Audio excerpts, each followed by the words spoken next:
Hello, happy Advent, and welcome to Catholic Answers Live. Jimmy Akin is our guest both hours, and this is what people wait for, an Ask Me Anything with Jimmy Akin. You can ask him whatever you like. 888-318-7884, 888-318-7884. I'm going to ask him whatever I like. I'm going to start off with a question about war and Catholic You teaching like on war. war? What is Was it it good good? for? Absolutely Absolutely nothing, nothing. ask me. Jimmy Akin, welcome. Howdy, how's it going? It's going good. I'm really happy to see you. I can't remember when we were last on together, but it feels like Two very weeks long. ago. Was it 2 weeks ago? Yeah, that is a long time. You were in Oklahoma. You were actually closer to me than normal. Oh, that's right. Yeah, I was in Tulsa last Friday, or getting to Tulsa last Friday. Yeah, it's just a couple hours away. Why didn't you stop by? Because it's a couple hours away. I got no better answer than that. Can I ask you about war? Other than what is it Oh, good if for? you want, sure. All Yeah. right. Well, I'll start with this question. Is there really such a thing as a just war? Well, I would say the answer is yes, and the Catechism agrees with me. The just war tradition is something that goes back quite considerably in church history. There were, in the very earliest times, there were some Christians who were pacifists. But even then, you didn't have an automatic association between warfare and evil. For example, in the Gospel of Luke, when the soldiers and the tax collectors come to John the Baptist and say, you're preaching repentance, we're in two kind of disreputable positions that the local folks don't like. What should we do? He tells the soldiers, be content with your pay. Don't extort money from people. He doesn't tell them quit being soldiers. Yeah. Right. Similarly, you have St. Paul in Romans 13. Now here he's referring to the death penalty, but he says that the rulers don't bear the sword for nothing. And that implies it's, at least in some circumstances, okay to use a sword. And of course, you don't use it. You don't use swords to spank people with. And so even in the earliest ages of Christianity, when there was some pacifistic thought, it wasn't total. And then Christianity became socially dominant, and the upper class and the aristocracy that were responsible for running and protecting society became Christian and had to face these issues. And one of the key thinkers shortly after that happened was Saint Augustine. And he formulated the idea he was the first to really clearly formulate the idea that some wars are just and others are not. And that is a truth in our present state of life. Now, this could all change after the second coming. We may not need wars then, but right now we do. And any group that is responsible for the safety of society has to confront the fact that sometimes war is necessary, because until the second coming happens, there's bad people out there in the world. And if you are a pacifist and you don't have a non-pacifist protecting you, you're gonna get conquered, you're gonna get persecuted, you're gonna get killed, it's gonna go badly. And so there are no pacifist societies. There are only pacifist individuals.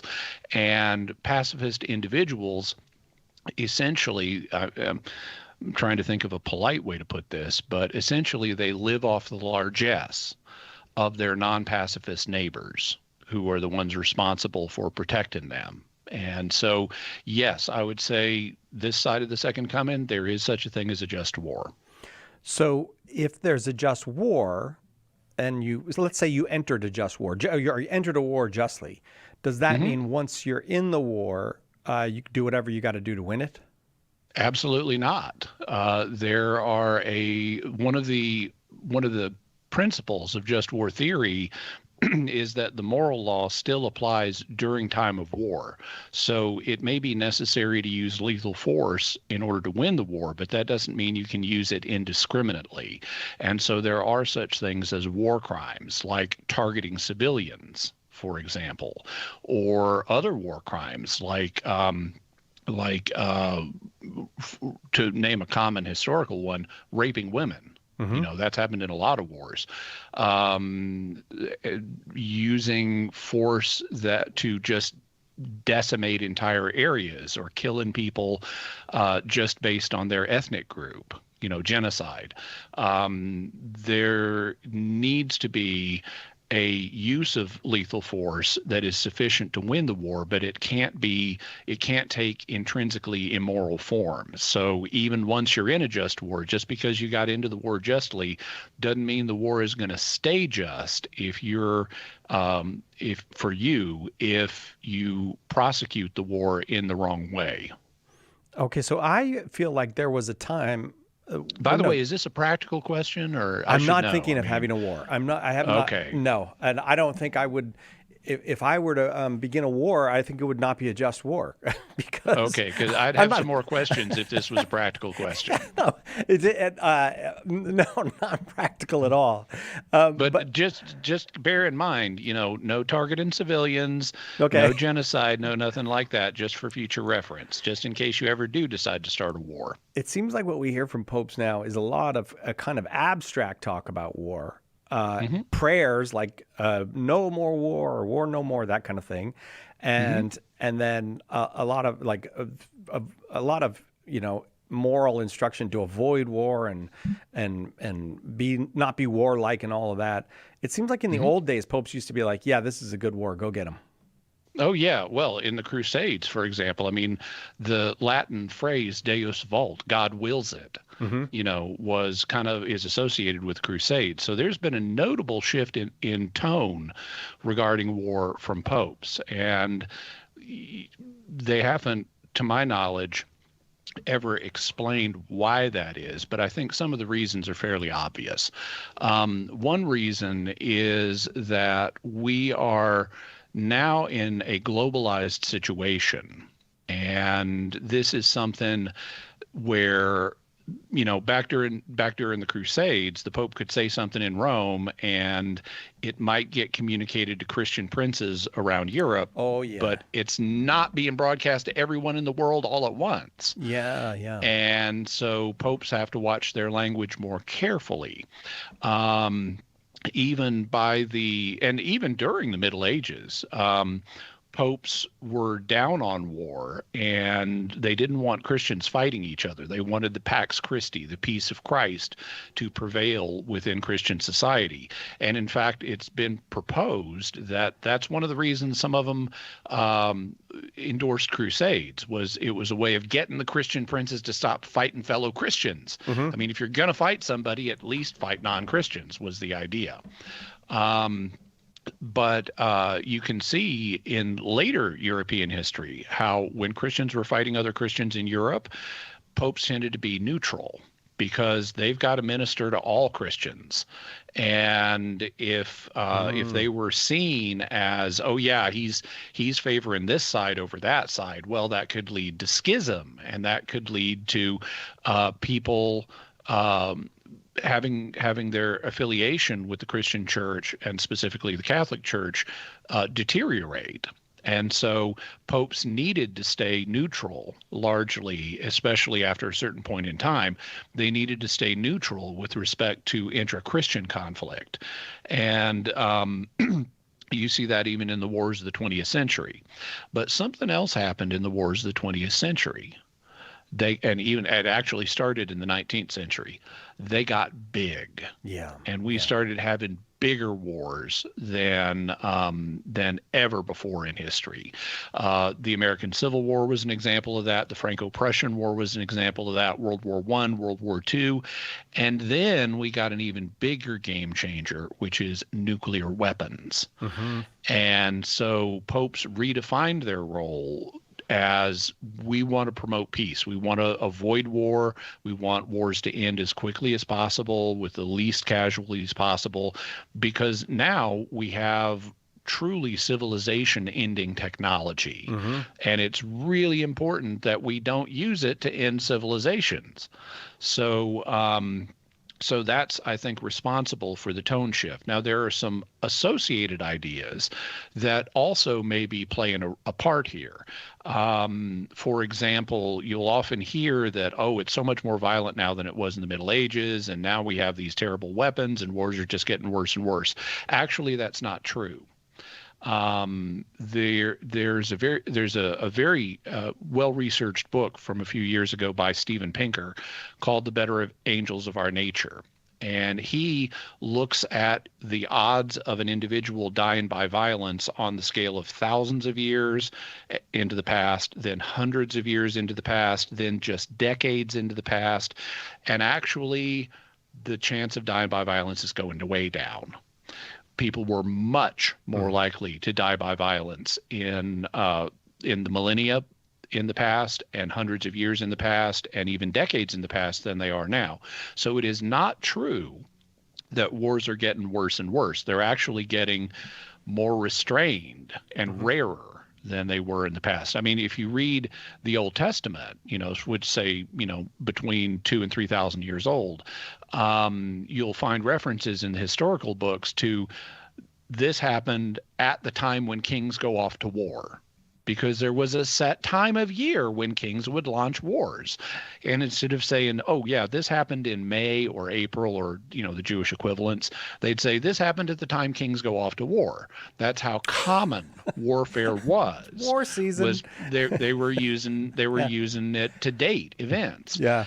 And so actually the good news is that so far, here's hoping, it continues. Wars are less and less common and less deadly, but we got those nukes, and those are a real threat that could be used catastrophically in the future.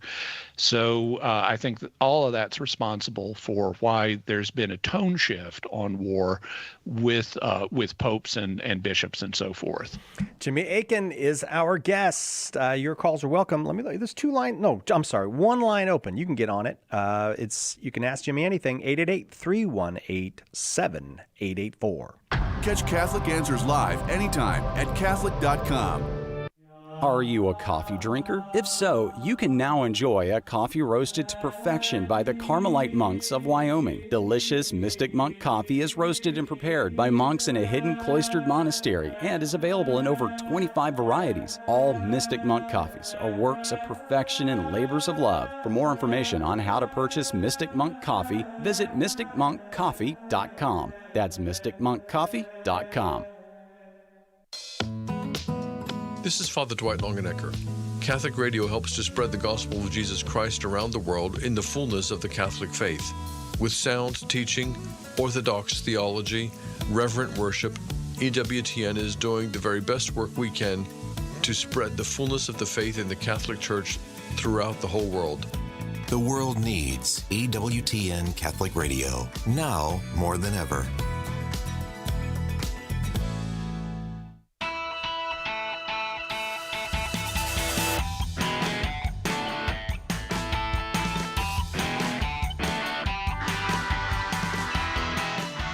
Back, Catholic Answers Live. What kind of world is it? What kind of world do we live in? I'll tell you what kind. I already know.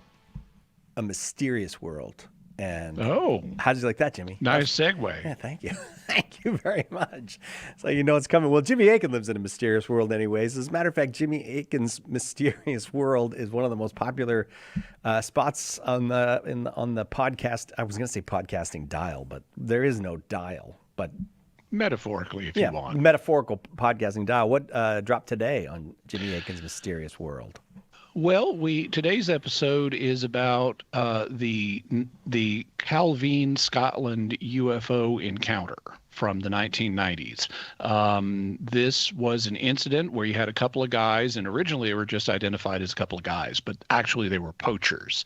And so they were out poaching game, and they'd got some game, and they were taking pictures of themselves with the game. And then they noticed an enormous diamond-shaped object in the sky with a Harrier jet flying near it, circling it. And so, they had the camera right there. So they took 6 pictures of the giant diamond with the Harrier jet. And they sent them to two places. They sent them to a Scottish newspaper, and they sent them to the British Ministry of Defense.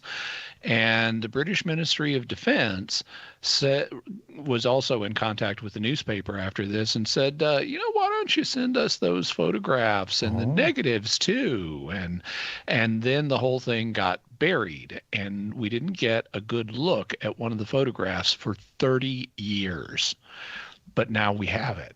We have a good, high quality version of one of the 6 photographs, and it's been looked at by the UFO desk at the British Ministry of Defense, and it's been looked at by other people, and some people have called it the best UFO photograph they have ever seen.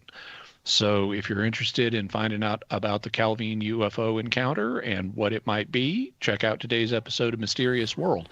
By the way, I'm not sure. I guess we're also doing next Friday live. But Cy Kellett, did you read comic books as a child? Sometimes. I was not a good, consistent reader of them, but sometimes, yes. Okay, so you remember how when you and I were boys, comic books had lots of ads. Oh, yeah. Yeah, right. I got a X-ray pocket specs. knife out of one once. Yeah. Sure. Yeah. And they sold quite a number of dangerous weapons in comic book ads. Yeah.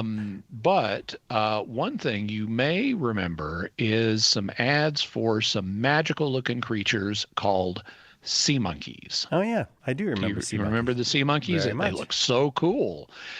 These little pink humanoids that have fish elements, and they're standing there as a nuclear family in front of their purple castle underwater, and they look so cool. Well, there are a series of disappointing revelations connected with sea monkeys. And that's what next Friday's episode is about. We're going to tell people the true story of the sea monkeys, and what they actually are is the least of the disappointing revelations by far. They get much more disappointing after that. You're going to wear yourself out, Jimmy. To keep doing high quality episodes like this. You got to pace yourself, man. They can't all be the winners like this. All right, let's go to Connecticut for our first call. Robert in Connecticut, watching on YouTube. Thanks for waiting, Robert. Go ahead with your question for Jimmy. Hello, guys. Hi. My question comes from some reading that I've done by a certain Bishop Fulbert of Chartres from the 11th century against the Jews. He basically, so the Jews and Catholics would write against each other, and they'd write about prophecies. So they mention Genesis 49:10, the scepter shall not be taken away from Judah, nor a ruler from his thigh, till he come that is to be sent, and he shall be the expectation of nations. So this is saying that the Messiah will only come when the scepter is taken away from Judah. Both the Catholics and the Jews in the 11th century seem to be perfectly fine with the idea that at least until King Herod, the scepter was still with Judah. And Fulbert would you'd kind of attack their viewpoint. They'd say like, oh, well, the heads of household in our world, the Jews, they're upright, therefore they have the scepter. But he'd say like, okay, so is Christ going to come back to nothing when he comes back because they're all going to be dead by then? So my problem, and this is my question, is it seems to me when I look up the judges, the prophets, the kings, the high priests, they were not all from Judah. But my problem with that is Fulbert has to be right here. And if he's wrong, then how does the prophecy work? How is it fulfilled? That's my question. Okay, well, I would say that a particular bishop in the Middle Ages does not have to be right in his interpretation of a prophecy. He may be right, he may not be right. It depends, individual bishops are not infallible, and the church has never used its infallibility regarding how this verse is to be interpreted. Even if it had, Scripture, I'm going to use a fancy word, but I'll explain it. Scripture is polyvalent, meaning it has multiple meanings. And so even if the church had defined that Genesis 49:10 means this, it wouldn't exclude it meaning other things. So there are a number of different ways that Genesis 49:10 can be translated. It is not the easiest Hebrew in this passage. It can be read several different ways, and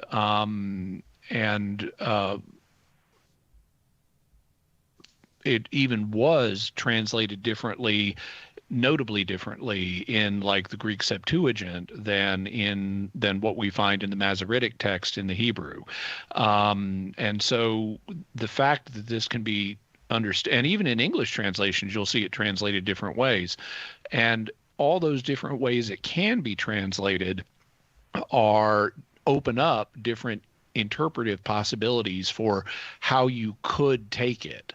What I think is safe to say is that in the literal sense of the text, that the prophecy that the scepter, or however you translate it, shall not depart from Judah, is a prophecy that royal function will be associated with the tribe of Judah. And, for at least an extended period in Israel's history, and it was. That doesn't mean that every ruler in every period was from the tribe of Judah. There was a period before the Davidic house was instituted. And so before that time, you had King Saul, for example, and he was from the tribe of Benjamin. And even before that, you had the period of the judges, where basically Israel did not have a centralized ruler, and God would periodically raise up warlords to defend Israel against its enemies. And so the royal function was not associated with Judah in particular in that time. I would say Genesis 49 prophesies a coming time from the point of view of Jacob. In the future, the ruling function will become associated with Judah. And then there's a question of, well, how or when will it depart? And here is where we get into some differences. One way of translating it says that the scepter shall not depart from Judah until tribute comes to him, and to him shall be the obedience of the peoples. Okay, well, that could be taken. It doesn't have to be taken as, well, when tribute comes to him, the rulership in whoever the king in Judah is, that once this tribute happens, that the rulership function will cease from Judah. I don't think that's what it's saying, even in the literal sense. There are also other translations, like they shall not depart until he comes to whom it belongs, the scepter and the ruler's staff. Also, until it can be translated until Shiloh comes. Or it can be translated until he comes to Shiloh. And you can take those as messianic references. I would say that I would say a couple of things, I guess. One of them is that, as I've demonstrated, even though this does predict a coming age from Jacob's point of view, where kingship will be associated with the tribe of Judah, that doesn't mean that it's going to be uninterrupted. And it doesn't mean that there aren't going to be previous non-Judahite rulers. And in fact, we know it was interrupted following the Babylonian exile, because following the Babylonian exile, there were substantial periods where there was not a Jewish ruler. And that raised a question, and I actually talk about this in a book I have coming out early next year on the evidence for Jesus. That raised questions about, well, has this prophecy run its course? Is it still a valid prophecy? And the Christian claim is, yeah, even though there were interruptions, it's ultimately fulfilled in Jesus. So I would say it's a debatable verse in terms of how it translates and what it means in the literal sense. But at least in the spiritual sense, I think there is an ultimate prophecy of Jesus coming, who becomes the eternal king and the ultimate fulfillment of this verse. Okay, Robert? Okay, thank you. All right, thank you. Let's go to Elyria, Ohio. Kyle is listening on the Catholic Answers app. Hi, Kyle. Got a question for Jimmy? I do. First, I'd like to say, Si, I loved your interview with Keith Nestor. Oh. And Jimmy, I really enjoy your James White debates. Oh, thank you, Kyle. So a little background. I was raised in a Baptist household and Baptist my entire life, saved at the age of 4. and baptized at the age of 21. And without any interruption in my my ascent to the faith, I've always believed. I got baptized because it was what I was supposed to do. And yeah. By the way, Kyle, Yeah. just so you know, we're picking up some extra noise that's making it a little hard to hear you. Can you speak directly into the phone, please? Yes, absolutely. Is that better? Awesome. Yes. Okay. So I was baptized at the age of 21, and in the last 3 years, I have been discerning the Catholic Church and have made the decision to become Catholic. Great. And in that process, I'm told that I do not need to be rebaptized, that my baptism is valid, and while I accept that, I'm struggling to understand why. All right, we'll try to get an answer right after this, Kyle. We hope that one of the things that we communicate here at Catholic Answers Live is that our Catholic faith allows us to be fully serious about all the problems we encounter in the church and in the world, but it also lets us have light hearts and maybe even mix in a bit of fun, and that is exactly what our good friend Joe Heschmeyer does in his popular podcast, Shameless Popery. You should check it out at shamelessjoe.com. Joe's got a deep grasp of the faith, morals, the teachings of the church, all that, but he's also got a witty conversational style. He entertains and he informs, but you will leave equipped to better answer the most common challenges, misconceptions, and questions about the Catholic faith. He's got insightful guests, he does on-air debates, and he takes a close look into all the things that you want to know about as a Catholic living today. You'll walk away knowledgeable and filled with joy. Look for Joe on his YouTube channel. Check him out at shamelessjoe.com or wherever you get your podcasts. And if you like what you hear, become a patron. Throughout history, some Catholics have been among the worst kind of villains, right? Or were they? In Cancelled, historian Steve Weidenkopf digs into the lives and controversies of some of these Catholics whose reputations have been blackened, often unfairly. He takes on the anti-Catholic versions of history and defends not only these figures, but the faith they represent. Order your copy of Cancelled today at shop.catholic.com or ask for it at a good Catholic bookstore near you. When the resurrected Jesus appeared to disciples on the road to Emmaus, they didn't recognize him until the breaking of the bread. The same is true today. In the Holy Eucharist, we really meet Jesus. In The Eucharist is Really Jesus, author Joe Heschmeyer explains how knowing Jesus in the Eucharist is the key to understanding all of Christian faith. Order your copy of The Eucharist is Really Jesus today at shop.catholic.com or get it at a good Catholic bookstore. On Monday's Take Two with Jerry and Debbie, our topic will be all about relationships. And now back to Catholic Answers Live.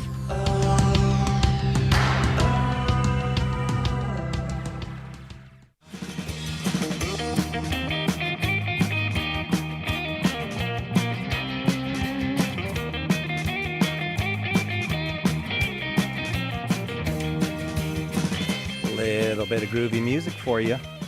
Thanks for joining us today on Catholic Answers Live. Happy Advent to you. Kyle is in Ohio on the line. And Kyle, the music interrupted you, and it seemed to me that you were finishing with a question about your baptism. Want to just put a question mark at the end of that, and then we'll have Jimmy get you an answer? Yeah, absolutely. So I guess my question is that given that the man who administered the baptism believed it was merely a symbol, and the person receiving the baptism believed it was merely a symbol, and more than anything, looking back now, unfortunately, I could not say that I saw any change in who I was. I unfortunately had fallen into rampant promiscuity, and it continued immediately afterward, and so I didn't. If I looked back and someone asked me, were you regenerated by the Holy Spirit after your baptism, I really would struggle to say yes. And so in light of all of that, I'm curious as to why the church considers my baptism valid moving forward. Okay. Historically, the Catholic Church has understood that the sacraments are basically like Tonka trucks. They are hard to break, and that's for our benefit. because if the sacraments were easy to invalidate, we would be invalidating them all the time because we are flawed human beings and we break stuff. And so God made it hard to break the sacraments. As long as you meet certain very minimal requirements, the sacrament will be valid. And that's good. In particular in connection with baptism, because it can be done only once. And if someone was baptized, 20 or 30 years ago, and they're thinking, oh man, I was a reckless young person, and maybe I'm not validly baptized because I wasn't living the way I should, we'd get, and we have fuzzy memories too. 20, 30 years later, it's hard to remember. You may remember the moment of baptism, but you may not remember everything that was going on in your life at the time. And so God arranged it so that we don't have to worry about that stuff. We only have to worry about a few basic things. In the case of an adult, did you intend to get baptized? As a Christian, it doesn't matter whether you believed it was a sacrament or not, but did you intend to do this Christian thing that Christ wants you to do? And if you did, then you had the right intention. On the part of the minister who administers the baptism, did he intend to do the Christian ritual?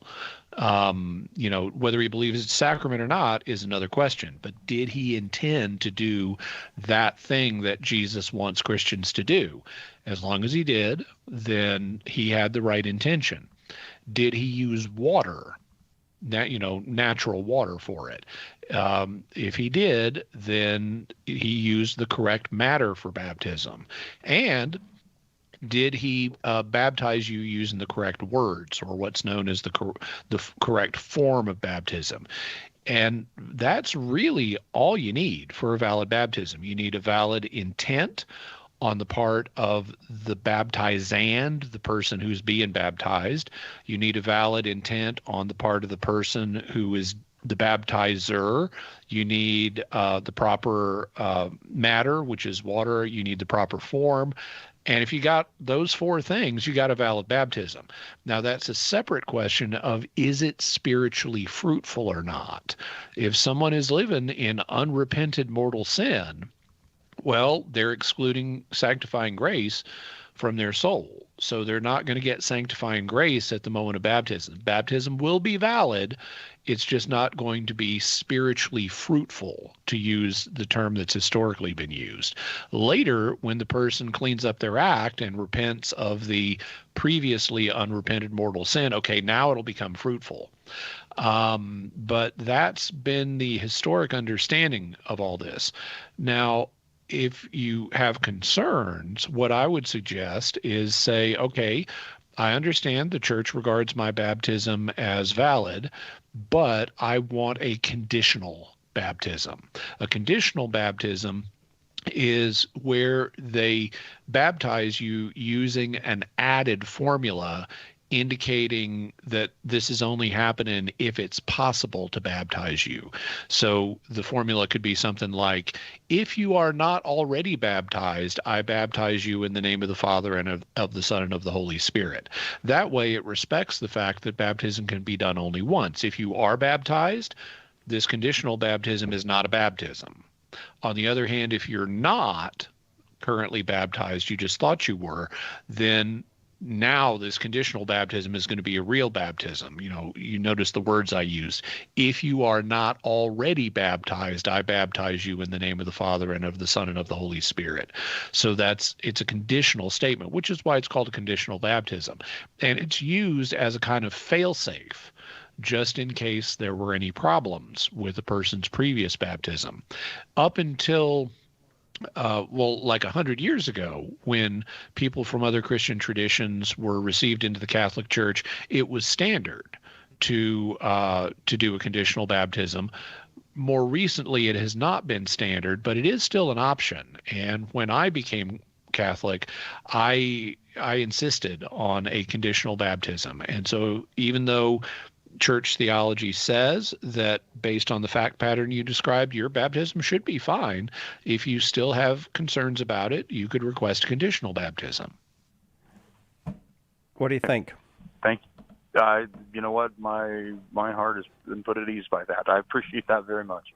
Okay. No problem, and congratulations. Thank you. Thank you, Kyle.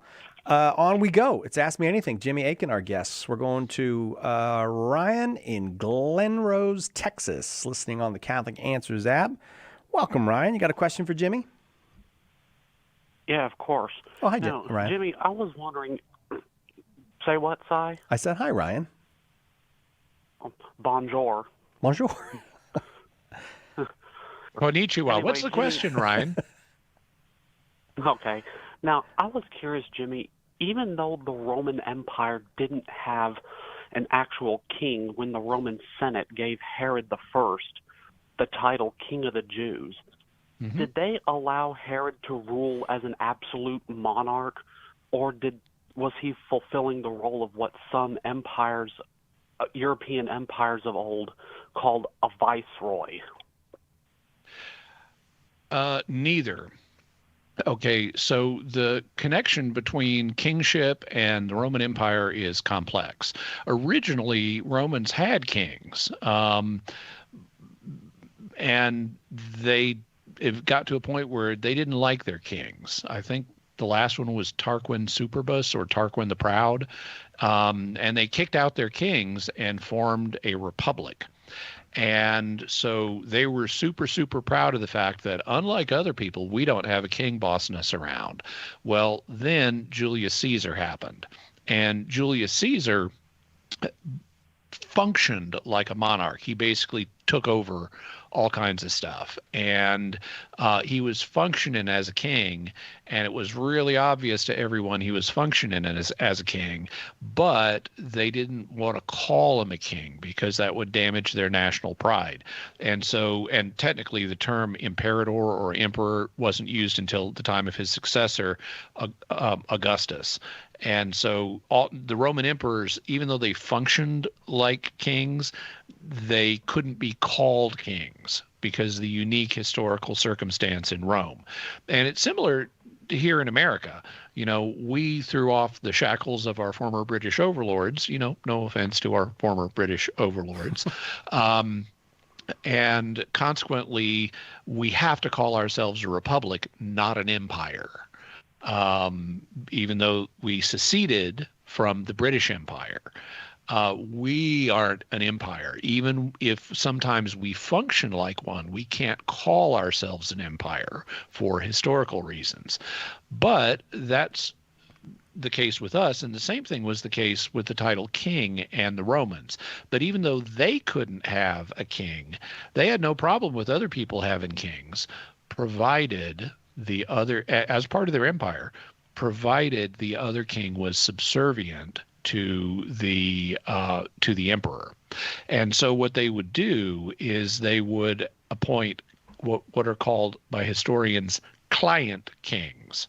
A client king is a king and has the title king and does have, you know, a good measure of autonomy in ruling over his kingdom, but he is a client of the Roman Empire. So he's not an absolute monarch. He can't just do anything. He has to function within the laws that the Romans set down for him. And so he's not, so Herod the Great was less than an absolute monarch, but more than a viceroy. A viceroy is someone who just reigns on behalf of someone else temporarily. So less than an absolute monarch, but more than a viceroy, a client king. Okay, Ryan? Yeah, if he was just simply a client king, would it be more or less equivalent to what King Charles is now, a constitutional monarch with no power? Well, it's a different No, it's more than that. I mean, King Charles can't just execute people. Herod the Great could. So King Charles is a different type of monarch. He's what you could probably call a figurehead monarch. It's really Parliament that has the main and the elected ministers in the cabinet and the prime minister and so forth that have the real power under ordinary circumstances in the United Kingdom. And the roles of the king, or recently queen, are very sharply circumscribed. It's similar in some ways to the situation with Herod as a client king, but Herod had much more authority. He did need to do some things like, get permission to try and execute his own sons, but other people didn't have such privileges, and so he could and did kill lots of people. In fact, when he was getting ready to die, he locked up all of the aristocrats in a hippodrome and gave orders, that's basically like a horse race track, and gave orders that as soon as he dies, all of them get executed, so that all of the houses in his kingdom will mourn upon his death. Because someone from everywhere was going to die. And fortunately, when he did die, they didn't carry out that order. But that's an illustration of how he did have a lot of functional power. His main jobs, as far as Rome was concerned, were don't let any rebellions happen and make sure the tax money flows. And as long as he did that, he had more or less, not entirely, but more or less carte blanche in terms of how he ruled his kingdom. Thanks, Ryan. That brings us to the break. Right back with more Ask Me Anything with Jimmy Akin on Catholic Answers Live. This is Archbishop Paul Coakley of the Archdiocese of Oklahoma City, and you're listening to Catholic Answers Live. Who was the first Catholic in your family? Were they evangelized by a friend, a coworker, a stranger? Did you ever think that you could be that person that God uses to save a soul? And that soul could save their family, their grandchildren, and generations to come. At St. Paul Street Evangelization, a Catholic nonprofit, we train, equip, and mobilize Catholic disciples to do the urgent work of evangelization. Catholic Answers is supported in part by St. Paul Street Evangelization, streetevangelization.com. The most original Catholic content is on EWTN Radio. What have you always wanted to know about the Vatican? Well, I'm your Vatican insider, and I answer that question when I bring you the news about the Pope, Vatican City, and I share insights and stories from a broad spectrum of church ministries. Vatican Insider with Joan Lewis, Saturday night, 9 Eastern on EWTN Radio.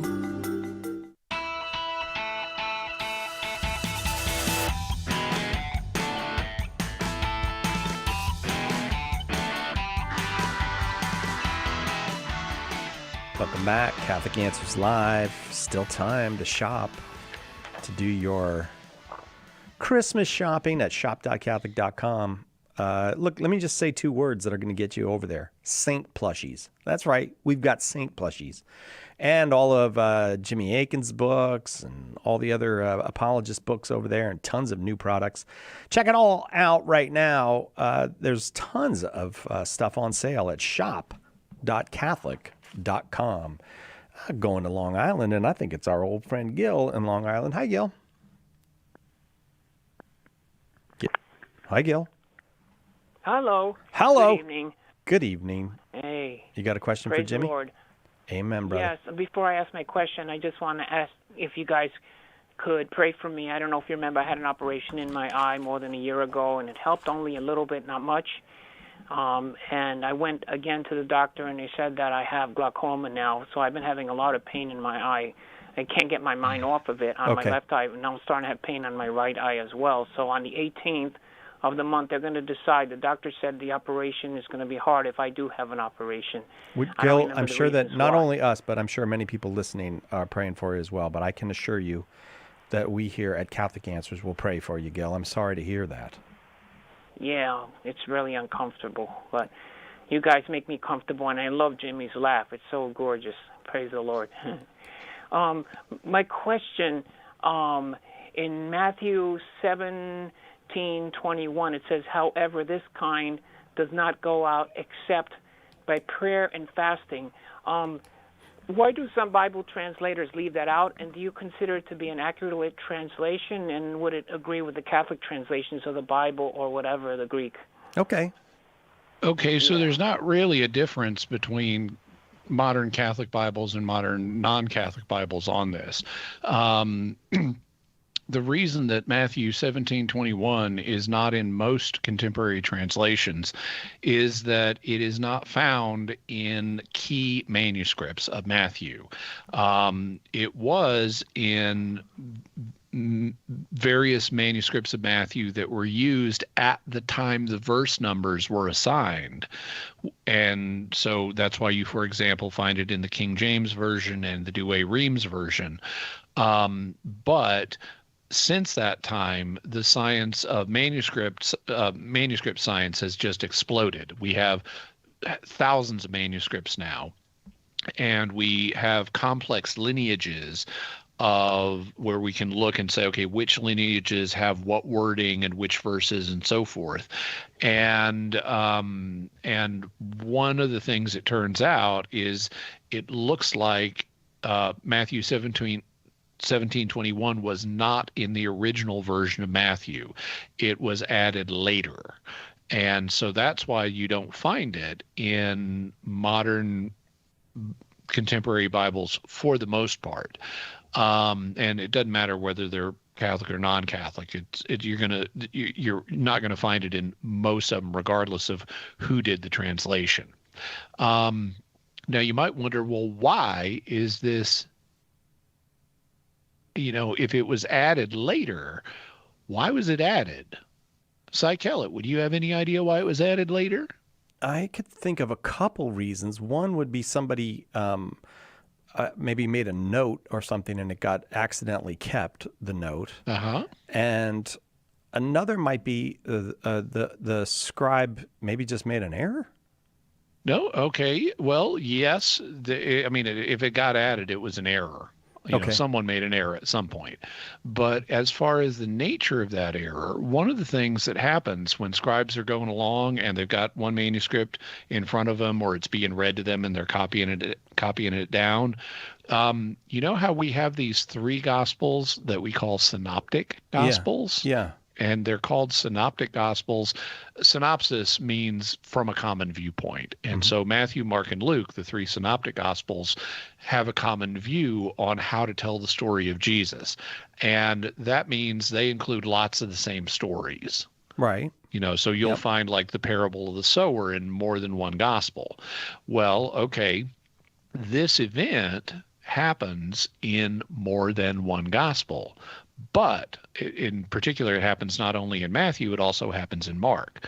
But, Cy Kellett, do Matthew, Mark, and Luke all include the same details in every single story they relate? No, they certainly do not. No. No, they don't. And so one of the things that can happen is a scribe has a story in their head, and they know it well from hearing the Gospels read at Mass and stuff, and from their own reading.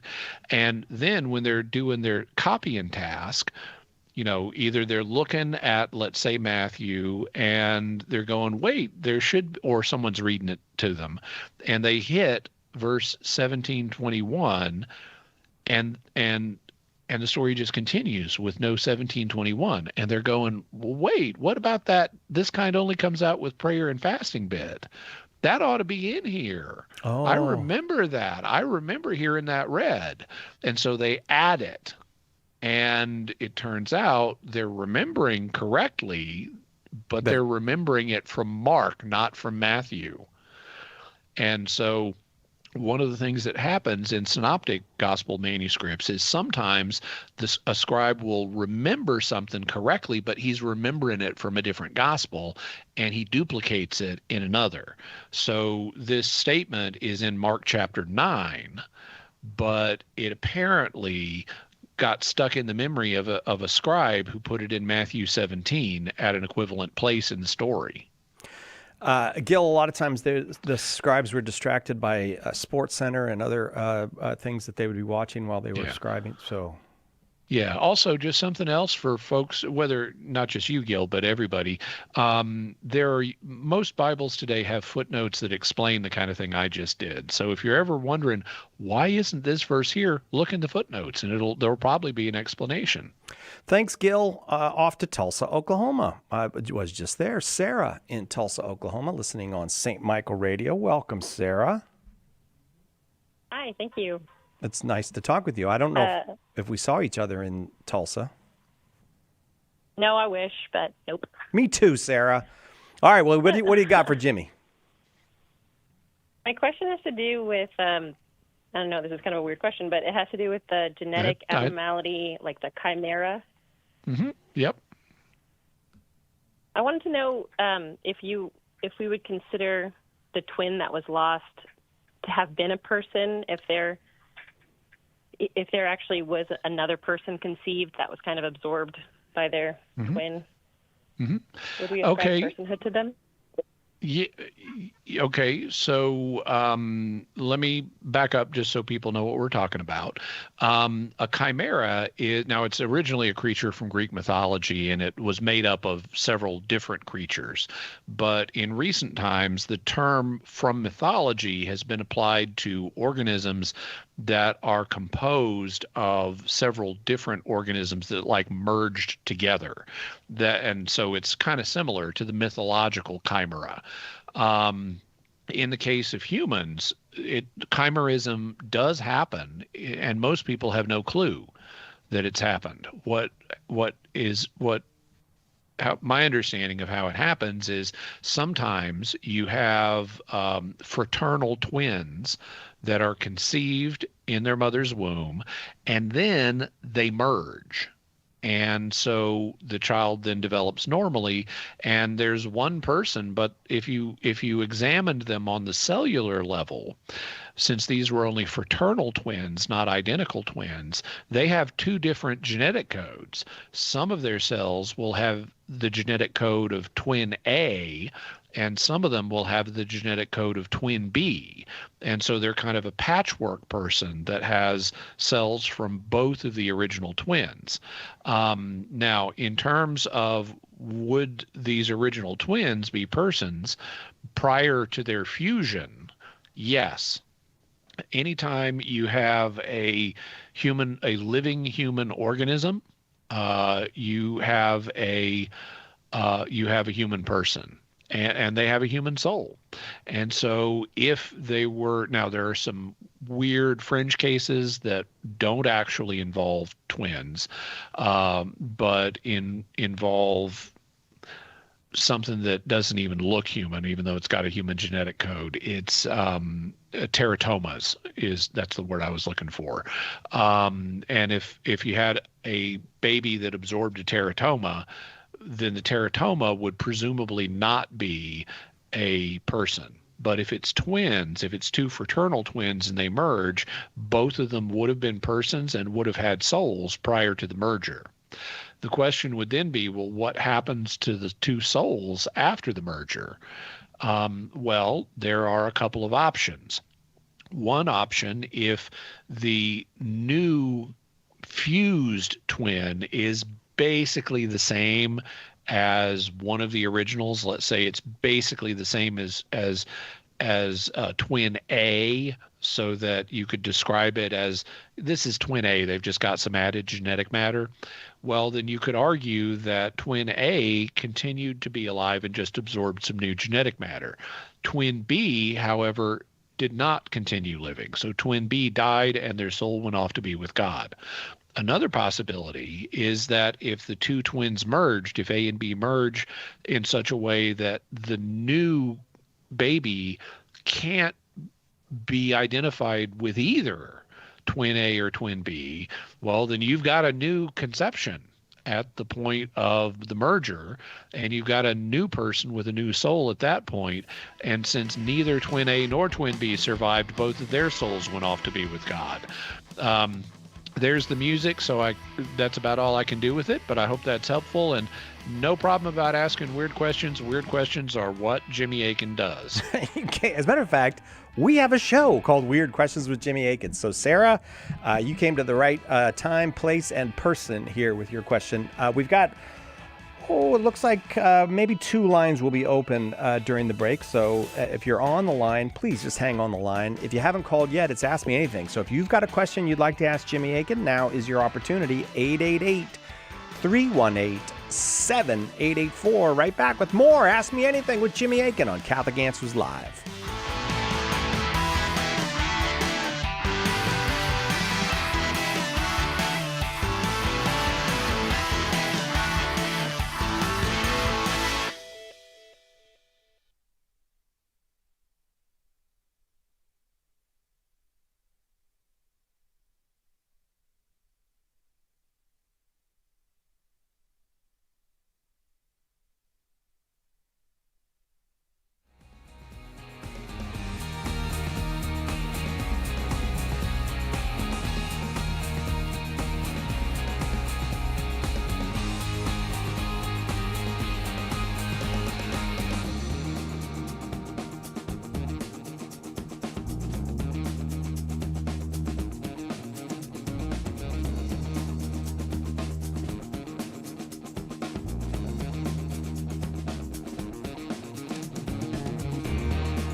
Welcome back. Catholic Answers Live. I am Cy Kellett, your host. Jimmy Akin is our guest, and we have a YouTube department here, and they're like, second hour, get right to the question. So I'm going to do that, Jimmy. I'm going to get right to a question. Okay. For you. And then I can ease up a little after that, but I got to get right to the question. Todd in Kansas City, Missouri, listening on 92.9 FM. Welcome, Todd. Got a question for Jimmy? Hey, I have a question, and the only one I've ever asked is my wife. Okay. It's bothered me for a while. Okay. And Abraham, when God spoke to Abraham, he said his descendants would number more than the dust or sand or the stars. I don't think there has ever been that many humans ever created on earth in all of history. And then in heaven, they said multitudes and multitudes and multitudes of people minister to God in front of his throne. There has never been that many people, and never will be on this planet, I don't think. So what I want to know is that maybe this is a weird world question. Is that we never find the rest of the galaxies. There's never, they're infinite. Galaxies, not stars or planets or people, but infinite galaxies. And space itself seems to be infinite. It never, and it has to have been created, but it's infinite. There's no end to space. Okay, so the question? I don't think God can ever stop creating. You think God constantly creating galaxies? Okay. Constantly. I don't think he can stop. I think it's his nature to continuously create more and more and more, and that's where the multitudes of people are coming from. Is that you want to run that theory by Jimmy? Yeah, I've always wondered about that. All right, Jimmy, what do you think of that theory? Well, so it's a biblical argument. So it starts with biblical texts, and so we need to figure out what the biblical texts mean first, and then I'll proceed to his theory about God's nature. Because if the biblical texts don't require his theory, then we need to be aware of, what of other options that are also possible. So he mentioned God talking to Abraham about how your descendants, and it's not all people, it's just Abraham's descendants, are going to be as numerous as the stars and so forth. Well, they didn't have modern astronomy in Abraham's day. In fact, for Abraham, they didn't have any, the telescope had not yet been invented. And so the only stars that Abraham were aware of were those visible to the naked eye. And if Abraham had good vision, that's only about 2,500 stars. So as long as Abraham had 2,500 descendants, that would be as many as the stars visible to the naked eye. And there have been more than 2,500 descendants of Abraham for ages and ages and ages. So I would say if you take that prophecy super literal, well, it got literally fulfilled, and that happened in the ancient world. When it comes to grains of sand, it's a little more interesting, or grains of dust. It's a little more interesting. They're actually, and this is kind of ironic, but there was a work in the ancient world called the Sand Reckoner. Have you ever heard of it, Cy Kellett? The Sand Reckoner? No. Yeah, I'm not surprised. Not that many people have.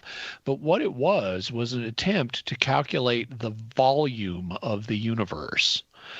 And the way the author did that was by counting how many grains of sand would you need to fill the entire universe. That's why it's called the Sand Reckoner. But in order to do that, you need an estimate of how big the universe is in order to calculate how many grains of sand would be required to fill that 3D volume. And if memory serves, this author estimated it is like two light years across or something like that. And that's an enormous number of grains of sand, far more than we have here on Earth. But I think the real fact with Genesis 15, which is where this promise comes up, is God's just telling Abraham, you're going to have a vast number of descendants. He's not making any prophecies about a specific number of descendants. It's just going to be vast. But it would be wrong to impose either the number of stars visible to the naked eye as a literal prophecy of the number of Abraham's descendants, and the same thing for the number of grains of sand on earth. In fact, Abraham didn't even come from the same civilization that the sand reckoner was written in. That was a Greek work, and that happened long after Abraham's time. So I think that Genesis 15 just means you're going to have a ton of descendants. And he did.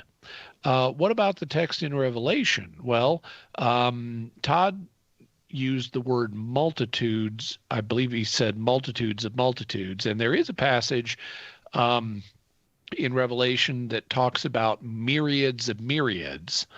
And a lot of people today don't know what a myriad is, but basically a myriad is 10,000.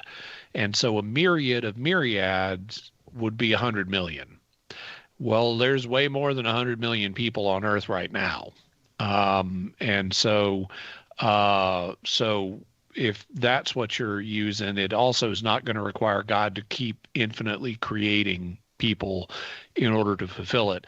There is also a passage in Revelation where it talks about the number of the saved being a crowd nobody can count. And it's said in a context that is next to a description of myriads of angels, which would imply more than 100 million saved people. But again, we're not given a number. We're not told it's 5 Google humans or something like that, or an infinite number of humans. It's just a number that nobody in the book of Revelation can count. So again, I don't think the text is literally prophecy in an infinite number of humans. So I don't think that the biblical verses that Todd mentions, even though they're very interesting to think about, I don't think they require the idea of God just continually creating more and more stuff. Now, he mentioned that space seems infinite, and that's true in the sense that we can't see an edge to the physical universe, but we can see up to a certain distance away, which is known as the cosmic horizon. And based on the flatness of space, we can calculate that given how really flat space is, we have evidence that the space that exists is at least 50 times larger than what we can see. So we have evidence we know for a fact that the universe exists out to the cosmic horizon, and we have evidence of it existing, unless it's a really strange shape, we have evidence of it existing for a volume 50 times beyond that. But it's an open question in science whether the universe is truly infinite or not. If it was truly infinite, well, it would seem to all exist right now. We don't have any evidence for ongoing big bangs. They actually could be happening. God could be creating other universes with their own big bangs. We just don't have evidence for that. When it comes to, but it's possible, and then we get to a question of, could God create an infinite amount of stuff all at once? Well, here there's going to be a difference of opinion. You're going to have some doctors of the church saying, no, God can't. He could create, in, for example, Thomas Aquinas's view, a potential infinity. That is, he could create a finite amount that he keeps adding to, but he couldn't create an infinite multitude all at once. Personally, I disagree with that. The mathematics of infinity have been greatly advanced since Thomas Aquinas' day, and I don't have a problem saying that an omnipotent God could create an infinite number of things. If he wanted to create an infinite number of hydrogen atoms, he could do that. They just all need to be created all at once, because you can't grow from a finite amount to an infinite amount. But by divine omnipotence, you could just say, bang, here's an infinite amount of stuff. So I don't have a problem saying God could do this. The question would be, does God have to do this? And here is where church teaching gets involved. The church teaches that God, in creating the universe, God is free. He has free will. He is not required by anything outside of him or by in his nature or any kind of internal compulsion to create. God had the choice to not create anything, to remain an eternal trinity of three persons and be, the only thing in existence, but still a communion of infinite love between the three persons.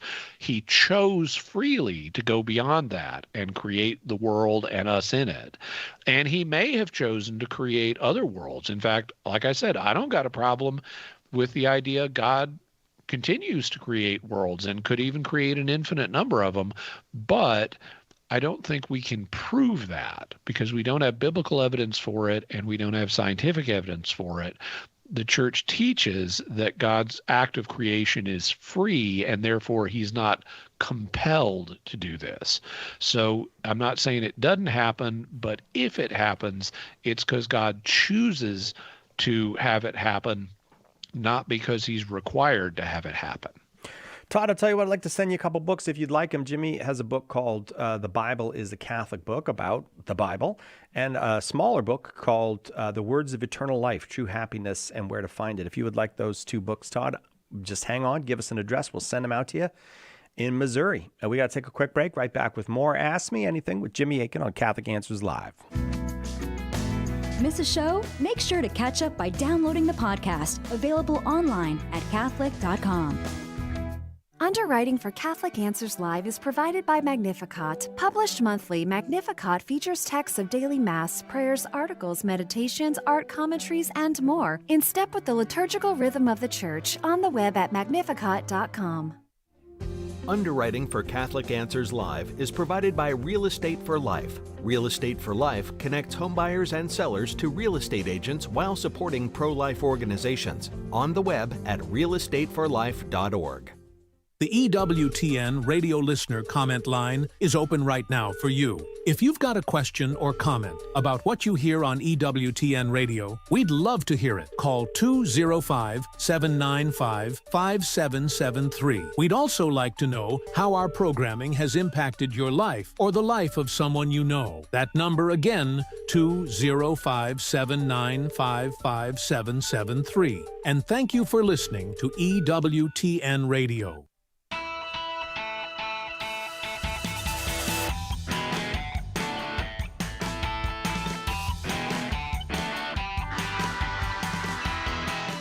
Jimmy Akin, our guest today on Catholic Answers Live. Actually, I asked Jimmy about Jimmy Akin's Mysterious World, but have neglected to ask about the Jimmy Akin podcast.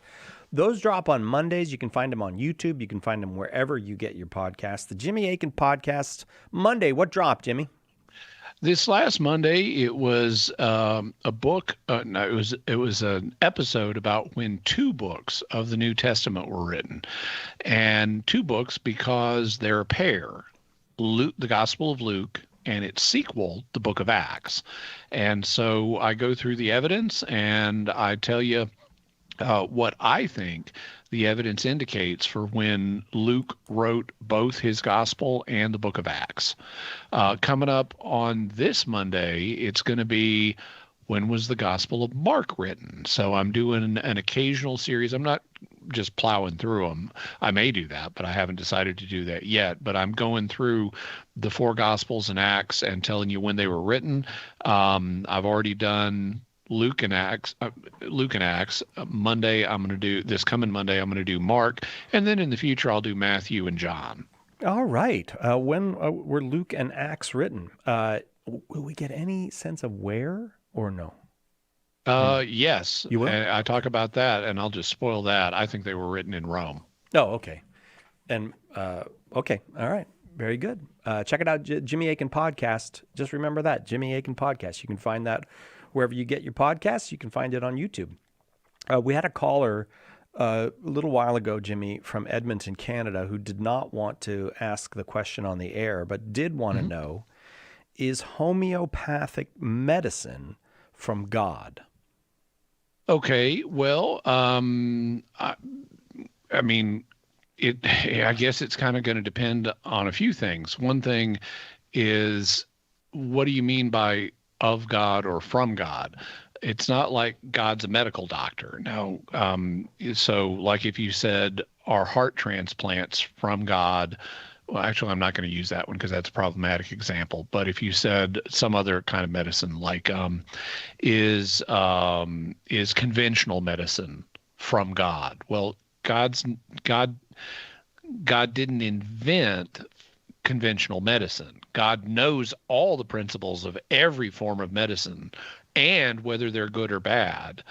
But he's not a human inventor who came up with stuff. So any kind of medicine doesn't come from God in that sense. Now, he may have guided human researchers into figuring out certain things, but I think what the caller is really interested in is this form of medicine consistent with Christian principles? You know, is it something that is consistent with what God has taught us? So could a Christian use it? Well, that kind of deals with one issue. The second issue that needs to be dealt with is, what do you mean by homeopathic? Because that term gets used in more than one sense. There is kind of a core concept of what homeopathy is, which I'll explain in a moment. But I would just note that when you go to the supermarket or the nutritional store or whatever, you'll see various remedies labeled as homeopathic, and a lot of them aren't. A lot because homeopathic has become a marketing buzzword. Oh, yeah. And various manufacturers will stick this buzzword on their product to get it to sell more, even if it has nothing to do with principles of homeopathy. So what's the basic principle of homeopathy? Well, the idea is that, okay, so actually there's an ancient equivalent of this, which I won't go into, but a few hundred years ago, there was a German physician who is called Paracelsus. And Paracelsus, if I'm recalling correctly, it was Paracelsus, who had a saying that the poison is the dose. Something becomes poisonous depending on how much of it you take. And that's true not only of things we think about as poisons, like let's say arsenic, which you only need a little bit of to kill you. It's also true of other things like water. There is such a thing as hydrotoxicity, where you take in too much water and it overloads your kidneys and it can kill you.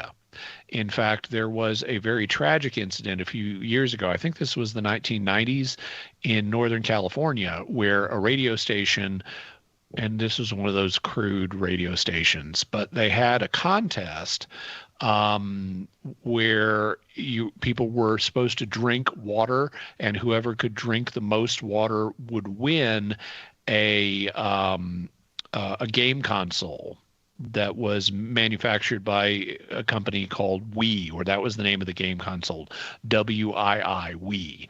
And the slogan, this is where the crude part of the radio station comes in, it was called "Hold Your Wii for a Wii."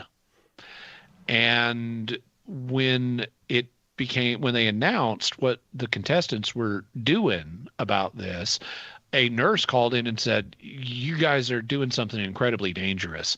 If you're just having people drinking water in rapid succession, it can cause serious problems. It can cause kidney failure. It can cause death."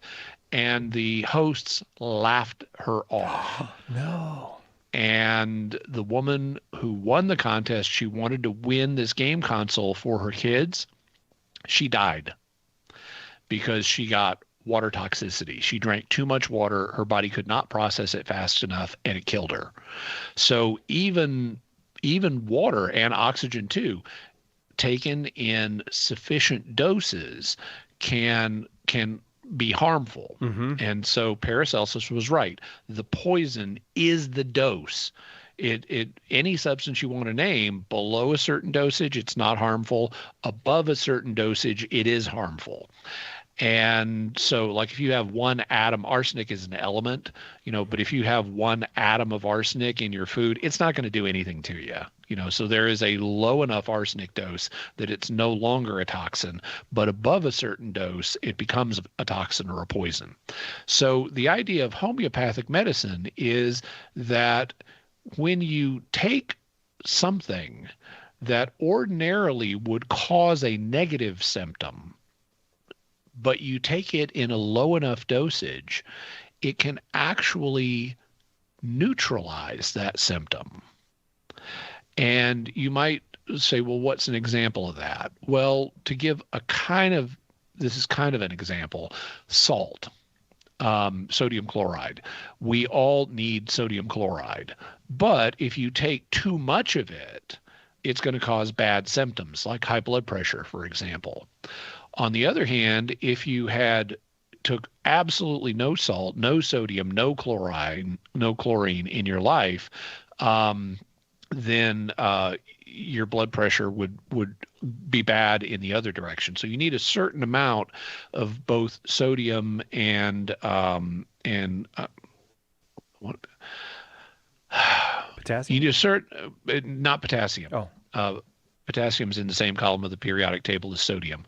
Chlorine.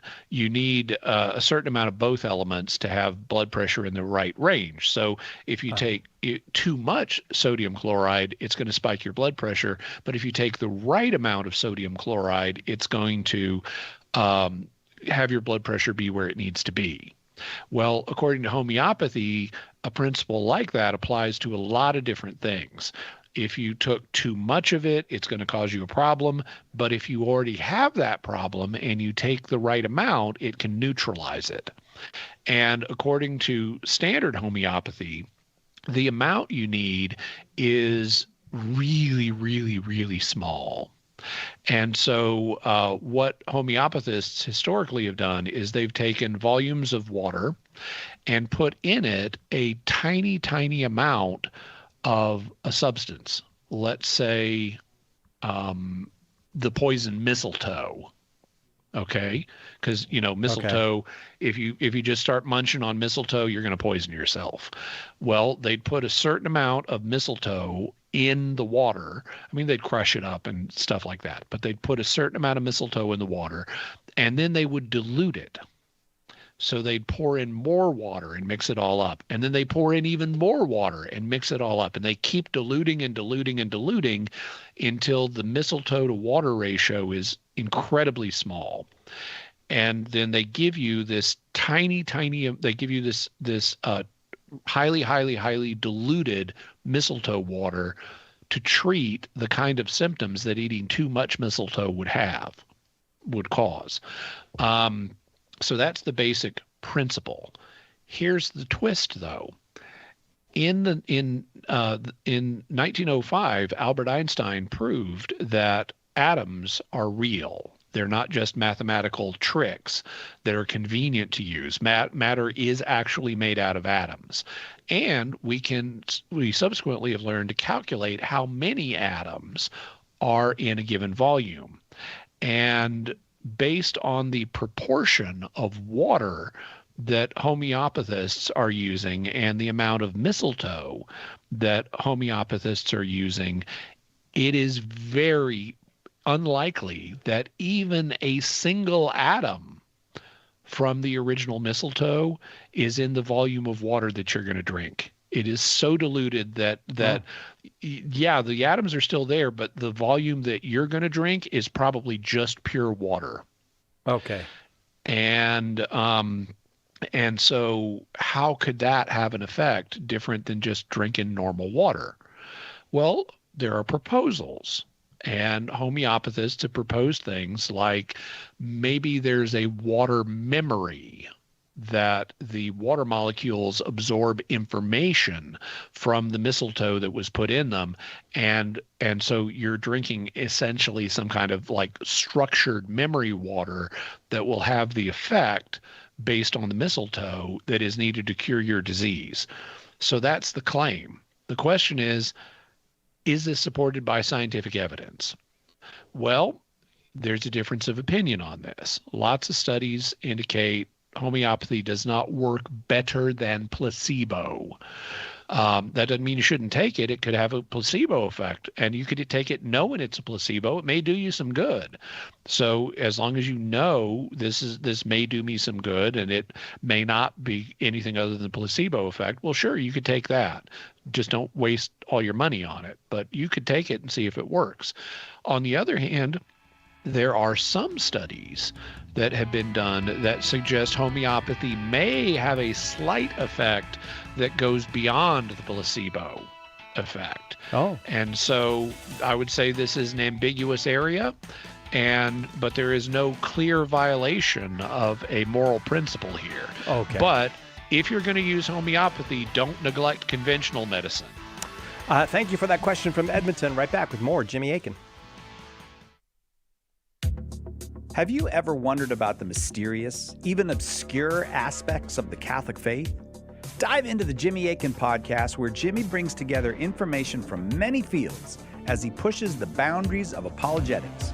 Tune in today to the Jimmy Akin podcast, Mysteries of the Faith, a highly entertaining, informative, and at times humorous show that will help you grow in your faith. Visit JimmyAkinPodcast.com today to subscribe. Lots of people have big questions about Catholicism.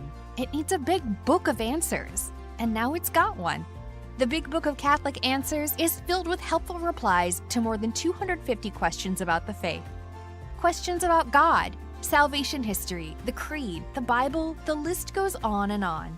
Order your copy of the Big Book of Catholic Answers today at shop.catholic.com or ask for it at a good Catholic bookstore near you.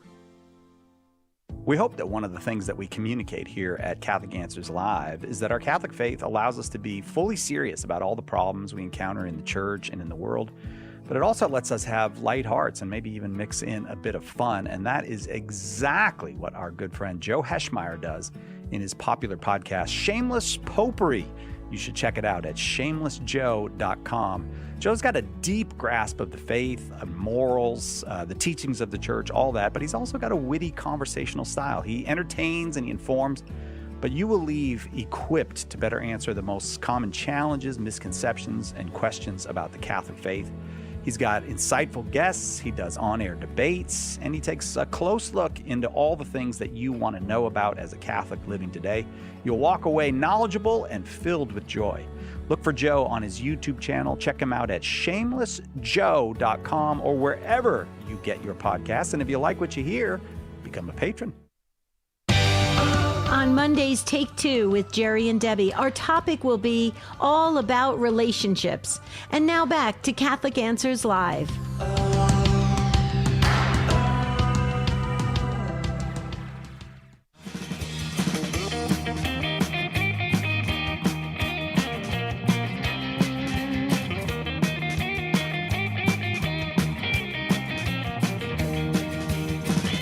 There's a little bit of groovy Advent music for you. Because it's happening in Advent. By definition, it's Advent music. If it happens in Lent, it's groovy Lent music. If it happens at Easter time, it's groovy Easter music. Corey's in Philadelphia, Pennsylvania, listening on our website, Catholic.com. Corey, thank you for waiting. Go ahead with your question for Jimmy. Hi, Jimmy. Hi, Cy. Thanks Hi, Corey. For having me on. Can you hear me all Yeah, right? Corey, can you talk directly into the phone? Do not use speakerphone. Pro tip for all listeners everywhere, do not use speakerphone when you're calling into a call-in radio show. Okay, can you hear me now? Much better. Thank you. Okay, great. So I have a question about the Church's teaching about religious freedom and how it's changed over time.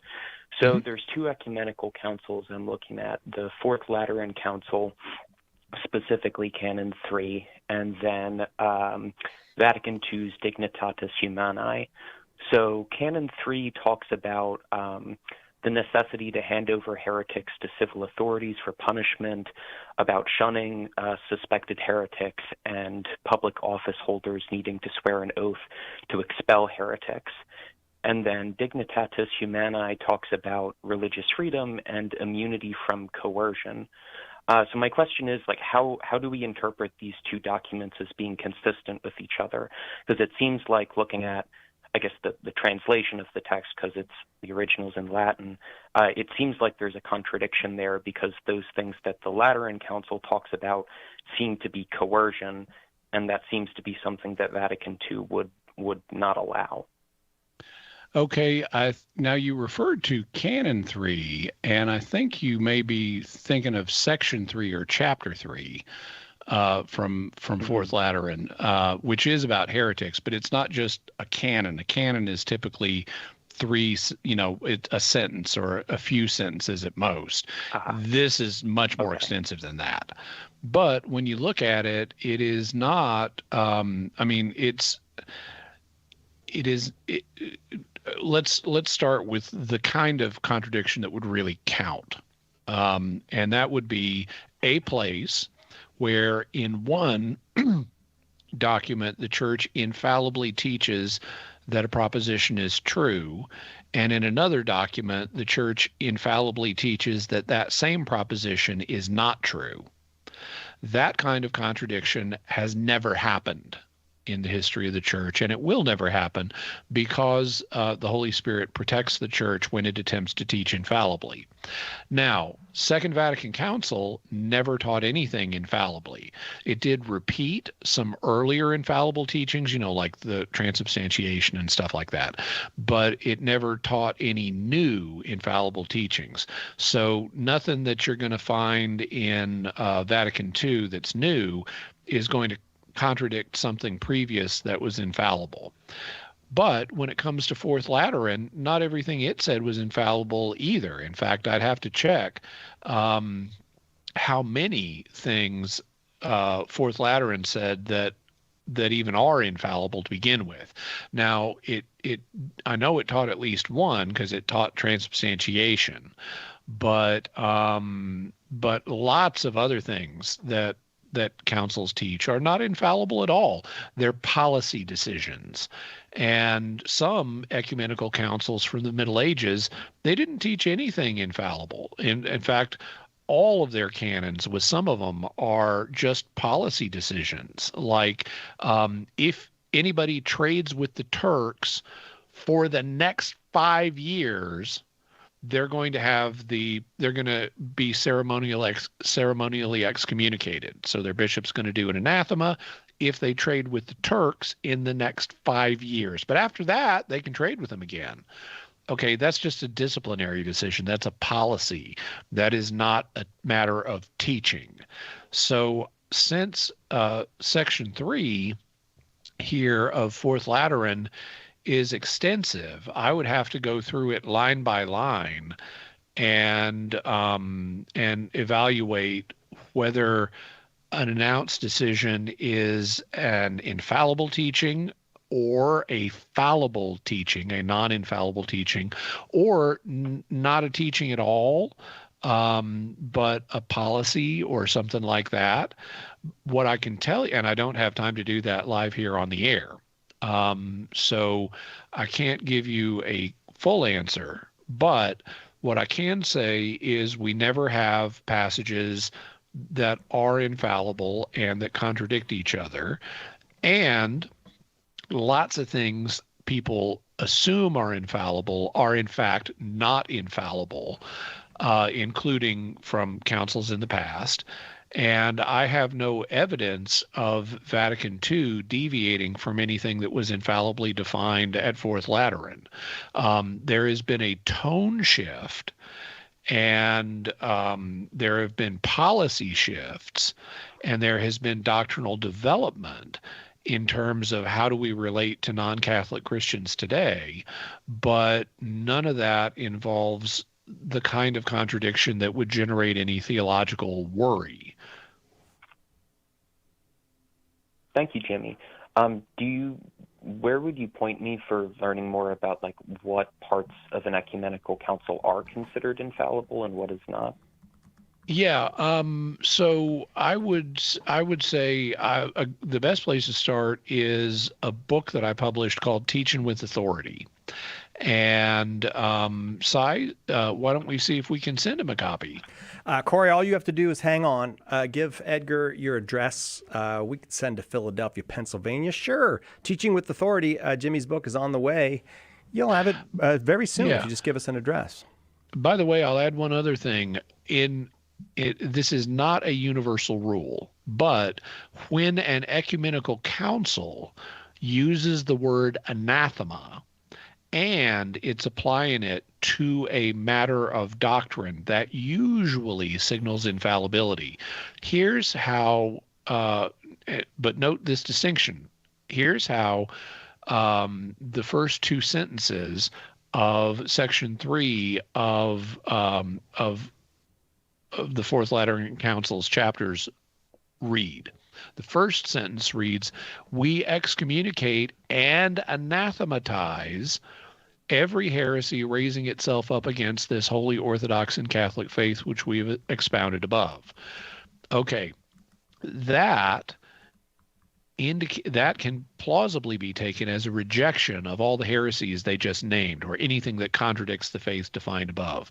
But then it goes on to say, we condemn all heretics, whatever names they go under. They have different faces indeed, but their tails are tied together, blah, blah, and it goes on.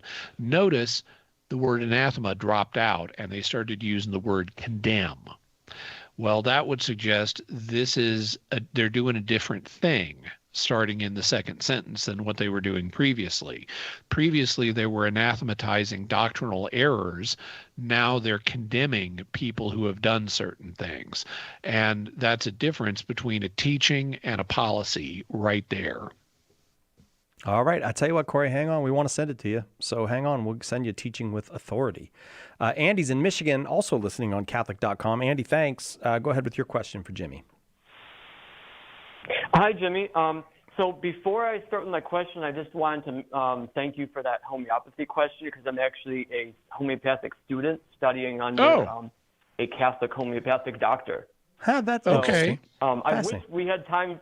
I wish we had time for a really long discussion about that, but that was not my question. So, as a homeopathic student, can you say whether the substance of my answer was on target? Yes or no?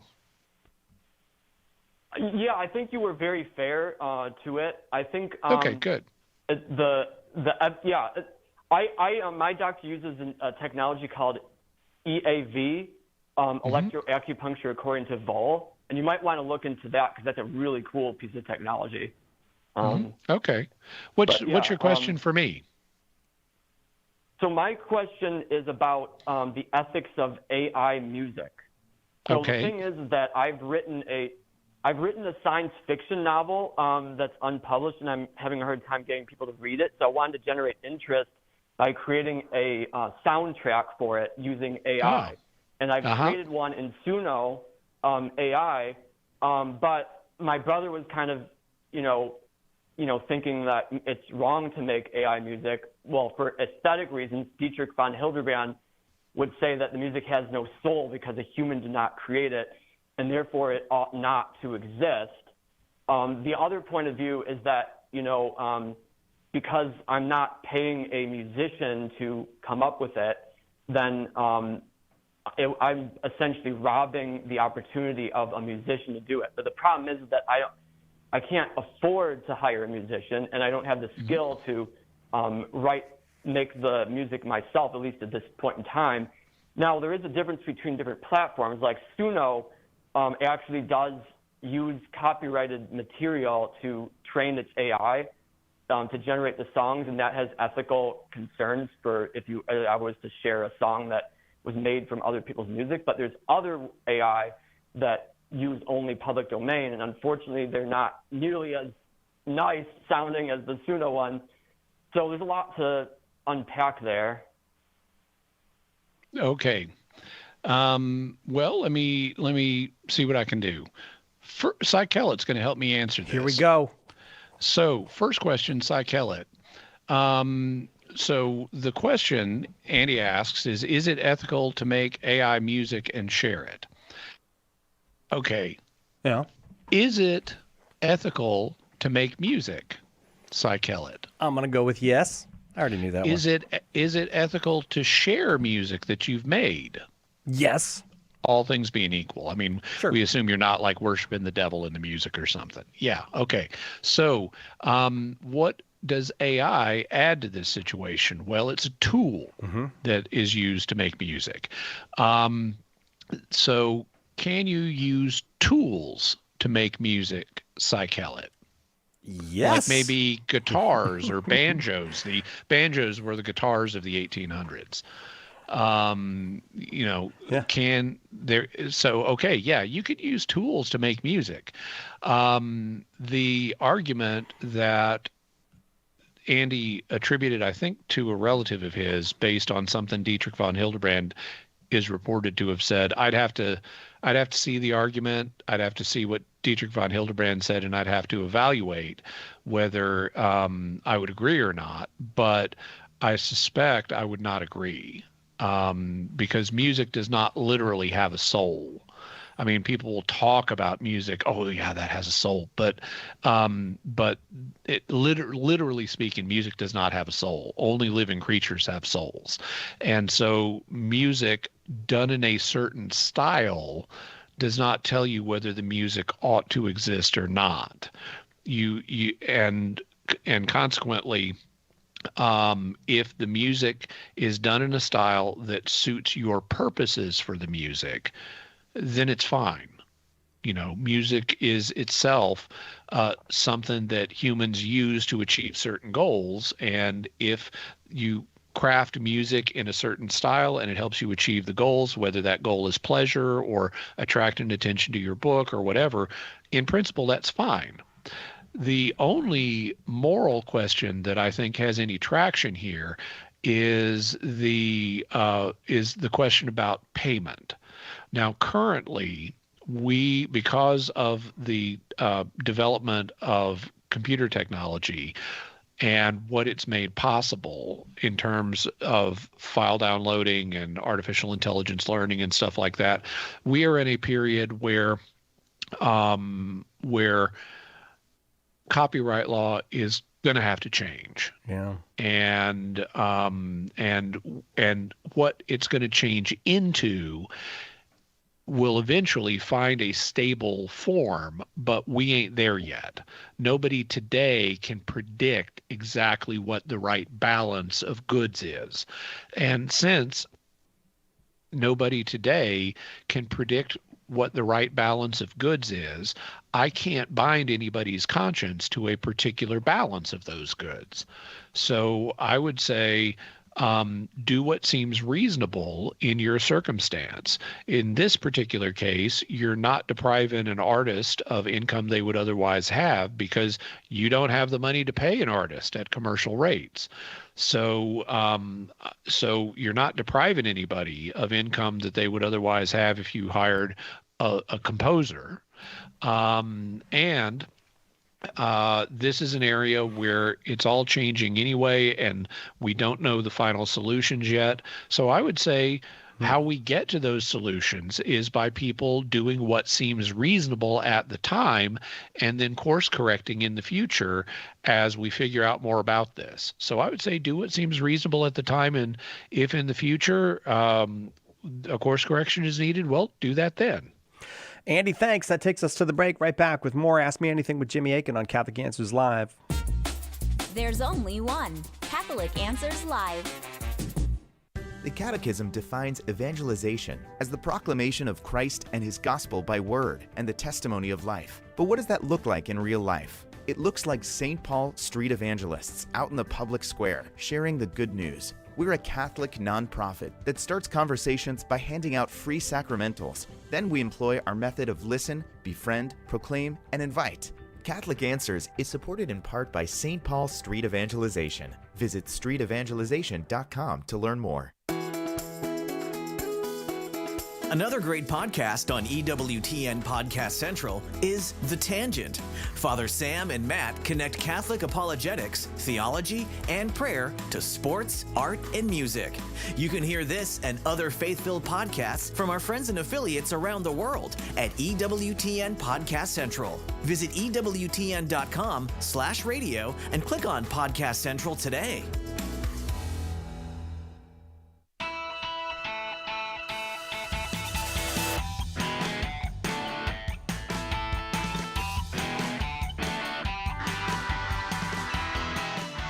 Hey, you got time. We got we'll probably get one or two more on with Jimmy, depending on how long it takes for the next two calls. So if you've got a question and you want to ask Jimmy, it's Ask Him Anything. So 888-318-7884. Emily's in Round Top, Texas, listening to EWTN on Channel 130, Sirius XM Satellite Radio. Glad to have you here, Emily.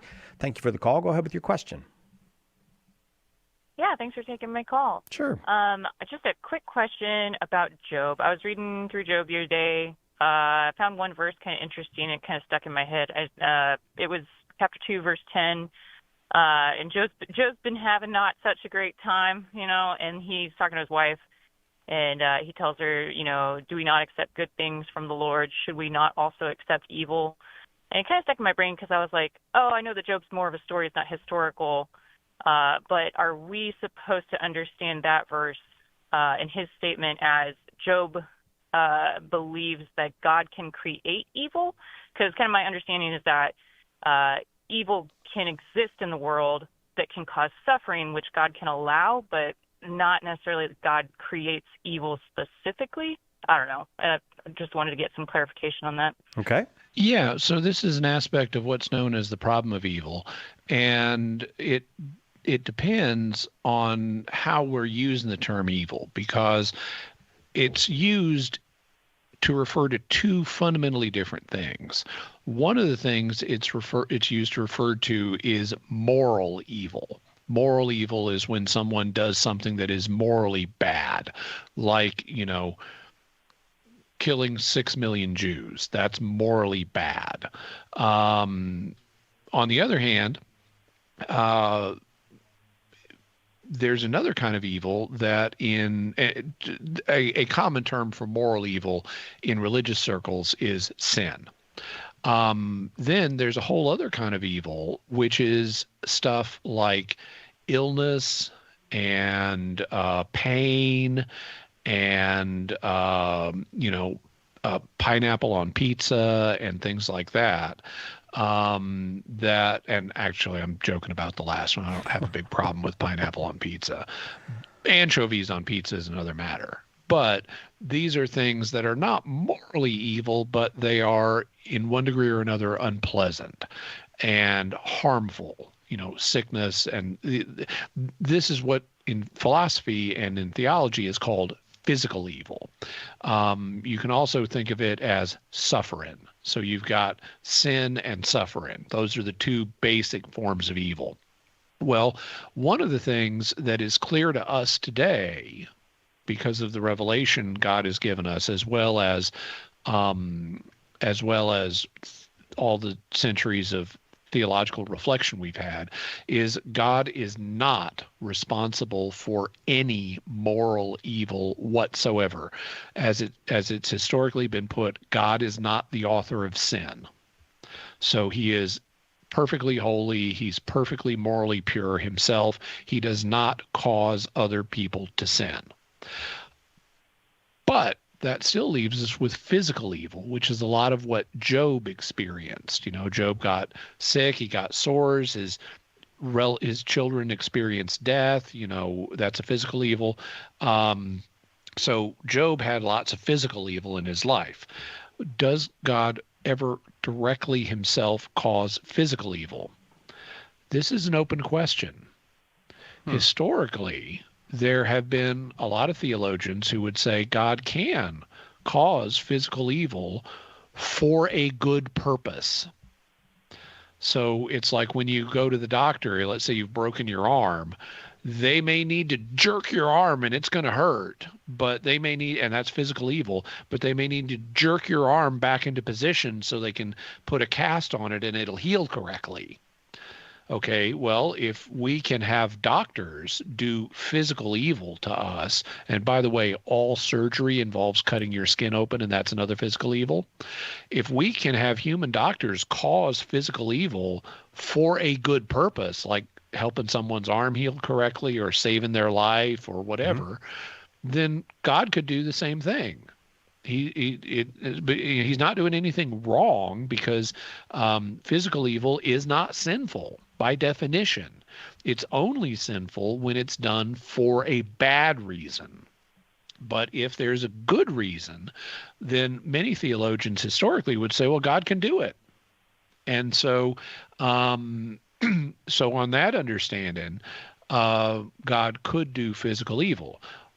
On the other hand, there recently in Christian theology, there has been a hesitancy about endorsing that view. And personally, although I don't have a definitive opinion one way or another, I don't have a settled opinion one way or another, I tend to think more in terms of God doesn't himself cause physical evil as much as God allows physical evil, again, for a good purpose. The Catechism states that God would not allow any evil, either moral evil or physical evil, except he's going to bring about a greater good as a result of it. So unless he's got a greater good, he wouldn't allow any evil. But I tend to my preference would be to think in terms of God doesn't cause physical evil, but he allows it in order to achieve greater goods. But I can imagine the other being the case as well. I can also imagine God causing physical evil to allow greater goods. Now, everything I've just described sketches where we are right now on this, which is different than where Job was. In Job's day, when the book of Job was written, they didn't have all of the divine revelation that we do now, and they didn't have all the doctrinal development that the Holy Spirit would later provide to the church, and they didn't have all the theological reflection that we've had. So they had a more primitive set of views. And if you ask me, what would a person believe at the time Job was written, I think they would assume that God causes physical evil. Partly that's because they have an active way of talking about God as if God causes everything. That's just part of the biblical Old Testament, especially, way of talking about stuff is, this God causes everything that happens. But subsequent reflection has revealed God more often allows things to happen. He doesn't always cause them. And we have evidence for that in the New Testament and further on. But at the time the book of Job was written, it was just assumed God causes everything, including sin. So they might not have always had the idea that God doesn't cause sin. I imagine there were ancient Israelites who thought God did cause sin. God later revealed that's not the case. As the book of James says, God doesn't tempt anybody. In terms of physical evil, which is really what Job was dealing with, I think a lot of people back then did assume God causes the physical evil. I'm less sure of that, but I think Job did believe that, and he's making a justice argument. It's like, hey, on balance, God's being good to us. He gives us good things. He's superior to us, and he gives us good things. And if we shouldn't just be fair weather friends who stick with God when we're getting the goodies, we should stick with God even when it's less comfortable. And we should be willing to accept heartbreak that comes from God too. So I think that's what Job is arguing. I am not as confident personally as Job is that God causes physical evil, but many people back then did think that God did. And the question would be, have we now reached a point in doctrinal development where that can be superseded, or do we still need to claim that God does cause physical evil? Emily, thanks. You brought us right to the end of the show. I hope the answer was helpful to you, but as you can hear, the music is playing. If you want to find out about the Gospel of Luke and Luke's second book, the sequel, Acts of the Apostles. This time it's personal. Just go to Jimmy Akin's Mysterious World. That's what dropped today. Or no, that's on the Jimmy Akin podcast. Jimmy Akin podcast. Excuse me. Check it out on the Jimmy Akin podcast on YouTube or wherever you get your podcasts. Jimmy Akin, thank you very much. We'll see you next time. My pleasure. All right, that'll do it for us. Till, I don't know, later. We'll see you then, God willing, on Catholic Answers Live.